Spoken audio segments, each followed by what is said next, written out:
really hard sometimes to have people understand that concept, that it's really your choice. You can either choose to be happy or not.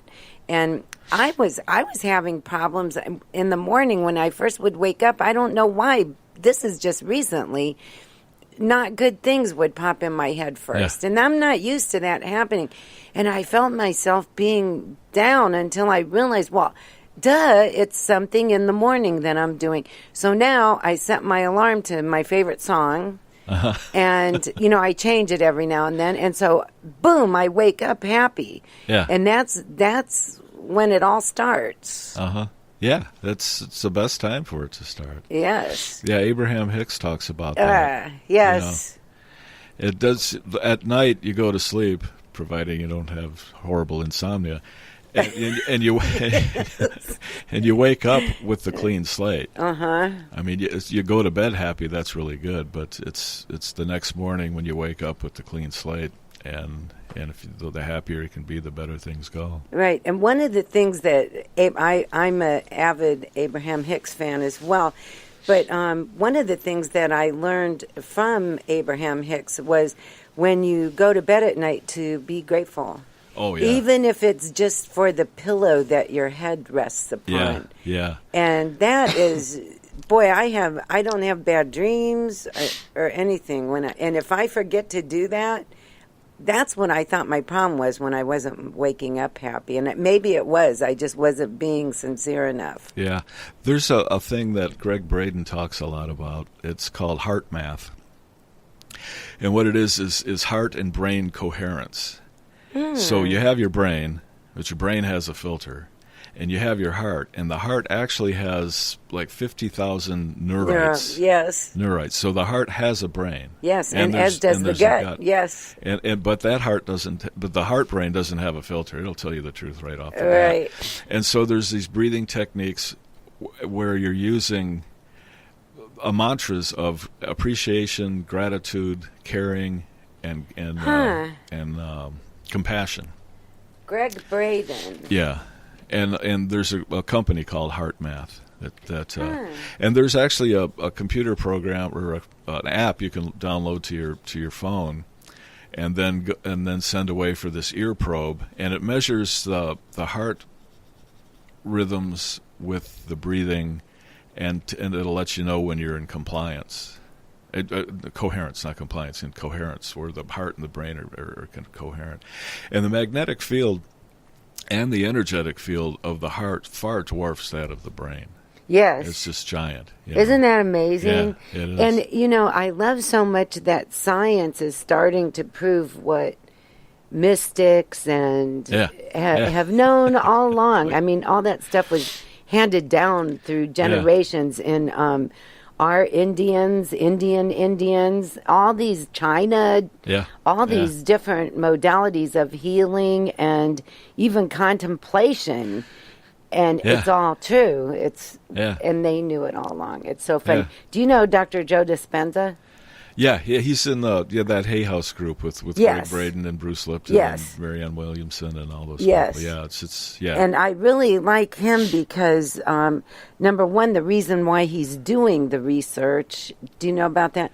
He was in a motorcycle accident. That's right, and they told him he would never walk again, and he told himself, yes, he would, and he is, obviously. Yeah. And so that made him start exploring spontaneous healing, which is really his passion, is to explore that, and he does workshops. But in the meantime, he looking for why that happens, he's uncovered all these other things that are just amazing to me. I love listening to him and reading, like placebo. He has a book called The Placebo Effect.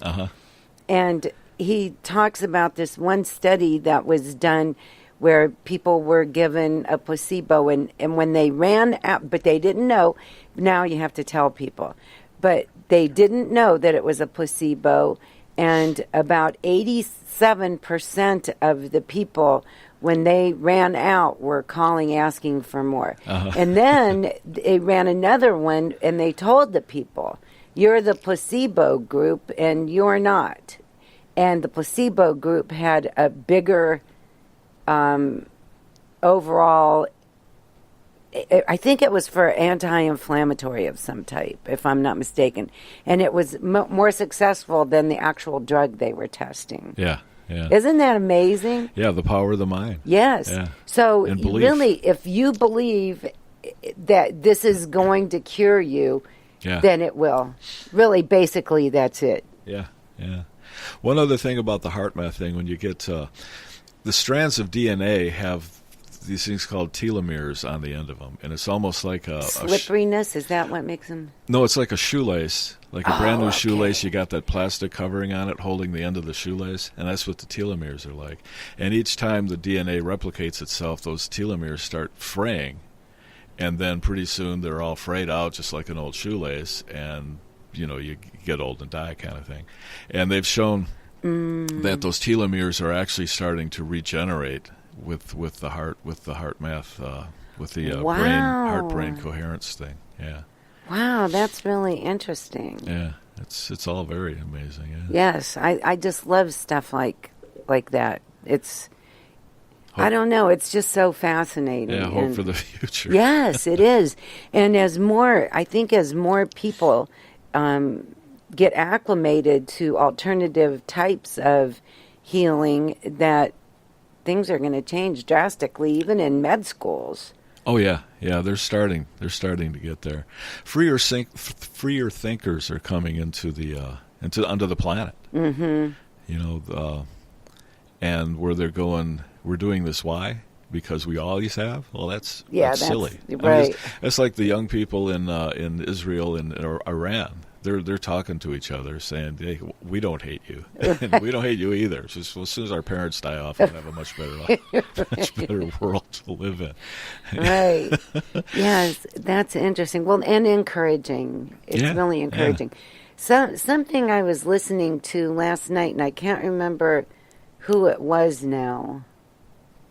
Was talking about in 2020 we're supposed to see a giant shift. I wish I could remember who that was. It was one of the guys that are teamed up with Joe Dispenza. I'm going to look. Keep talking about something because I need to find out who that is.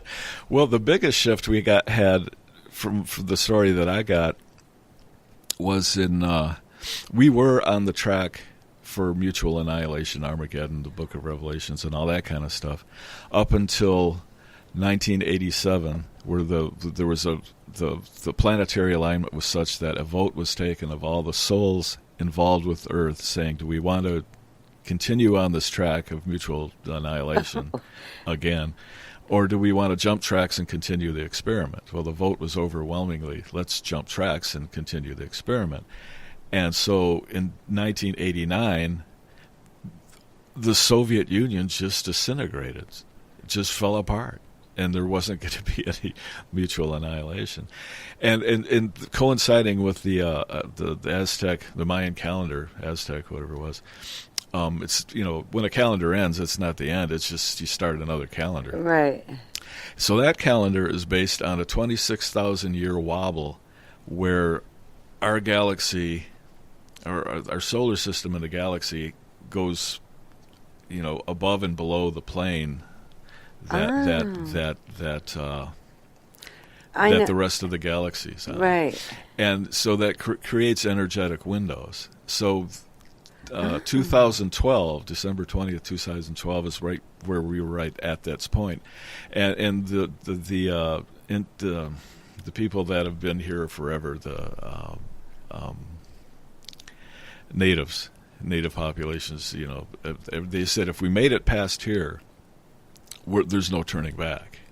Huh. If we make it past 2012, the dark energy is just going to start, and it's just almost comical to watch it fail left and right on television.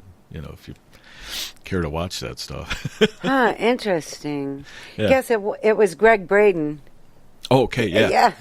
That's so funny. Yeah. I wanted to make sure I wasn't making that up. That's why I had to look. Yeah. And it's the window of opportunity is like 36 years, and 2012 was the midpoint of that. 36-year window. So we still have time of great change. It might be ending in 2020. We're not ending, but I mean, we're going to continue, and things are going to be much better than they have been. Right. But yeah, that could be how that adds up. I'm horrible with math, So 2012 was the midway point. Yeah. So that would mean 13 more years from 18, then. 18 more yeah. years. That would be 2020. Yeah, there you go. Wow. Huh. You're better at math than I am. It's a fluke. My brain works like that sometimes. Not always, though. That's interesting that was Greg Braden. I wish I could remember exactly what he was talking about. I didn't write it down, and I was listening to it as I drifted off to sleep. Uh-huh. But I really like him. And you know who else? Bruce Lipton. Oh, yeah. Bruce, man, sometimes I have to listen to him very attentively. Yeah, yeah. Because he talks kind of fast, and he's he's a scientist. That's why he's scientific. Yeah. But he's fascinating too. And the he's real three of those spiritual guys, also, yes, he is. Yeah. But he wasn't always. No. I forget his story. I wasn't though. always either. Yeah, me either. When did you become spiritual? Were you religious before you were spiritual? I was raised a Catholic, and nothing but the guilt stuck. Did you go to Catholic school? I went to catechism. Thankfully, we couldn't afford Catholic school. I went to Catholic school. So I stopped doing a lot of things, and then I just ran into a lot of energies in New Mexico that told me that there was more out there than we've been told. Mm-hmm.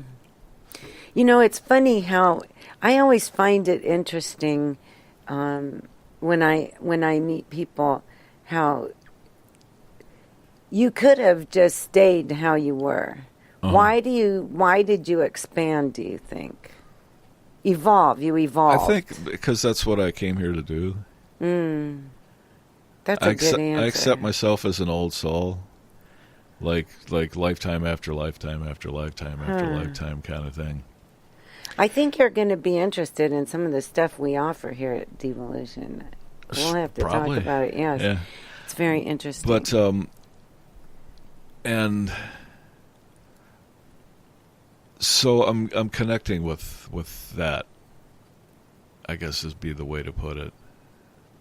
Like my reason for being here, I accept, is just to accept what's happening. Well, in order to change yourself, you have to accept yourself as you are and be okay with it because it's your creation. Right.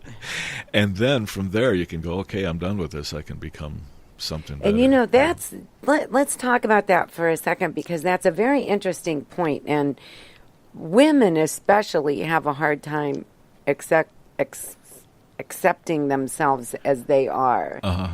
I think it's starting to change. I think there's more information out there now that they're helping you. Yeah. You know, but boy, some women have a horrible time because they used to be this and now they're not that anymore. Oh, well, yeah, I'm 65. I'm not what I used to be. Right, either. None of us are. But you have to be comfortable with that. Uh-huh. Yeah. And if you're not, then you just get bitter and resentful. Yeah. Mm-hmm. I'm 65 and I'm not what I used to be, but I'm actually getting younger. That sounds like a good song. It probably is. I'm in my 50s. I could barely make it around the block with the dog. And I've lost some weight, and I'm just with this positive attitude and everything. I've just been, the telomeres, and I'm just, right. It's just really a lot of fun to turn that around. Yes. Yeah, I'm going to have to look into that. So does your machine do that as well? No, it's a mind. Okay. It's a meditation exercise kind of. Good. Okay. What Greg says to do, Greg Braden, he says he would tell a story in one of the Hay House programs where, okay, here's the story, and by the end of the story, you're just going to be just vibrating with emotion. And I'll probably get that way just telling it. Okay, so these twins are born in a hospital, and it's just customary how they do things. They separate the twins at birth, and they put them in incubators and measure them and do all the stuff that they do. and one twin was doing really well. The